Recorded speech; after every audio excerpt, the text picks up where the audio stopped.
यावर्षी मार्च महिन्याच्या सुरुवातीलाच अमरावतीचं तापमान जे आहे ते 40 अंशाच्या वर गेलेलं होतं, परंतु मागील 4 ते 5 दिवस जर आपण पाहिलं तर अमरावतीसह इतर भागातही ढगाळ वातावरण होतं। अनेक भागामध्ये जे आहे ते गारपीट आपल्याला पाहायला मिळेल। त्यानंतर आता जर आपण पाहिलं तर आभाळ जे आहे ते ओसरल्यानंतर पुन्हा एकदा कडाक्याचं ऊन तापायला सुरुवात झालेली आहे।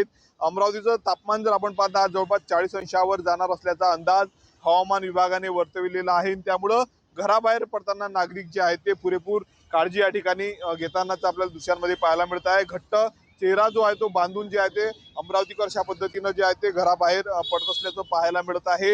एकंदरीत जर आपण पाहिलं तर पुढील काही दिवस अशाच पद्धतीचं तापमान राहणार असल्याचा अंदाज हवामान विभागाने वर्तवलेला आहे। दुसरीकडे जर आपण पाहिलं तर मार्च महिन्याच्या पहिल्याच आठवड्यामध्ये 14 वर्षाचा रेकॉर्ड जे आहे ते यावर्षी तापमानाने जे ते ओलांडलेलं होतं। वाढत्या तापमानामुळे जर आपण पाहिलं तर थंड पेयाची दुकाने देखील आपल्याला या भागामध्ये सुरू झाल्याचं पाहायला मिळतं। एकंदरीत जर आपण पाहिलं पुढचा हा जो मार्च महिन्याचा शेवटचा आठवडा जो आहे तो मोठ्या प्रमाणावर तापमान तपणार असल्याचा अंदाज हवामान विभागाने वर्तवलेला आहे। स्वप्नील उमाप, TV9 मराठी, अमरावती।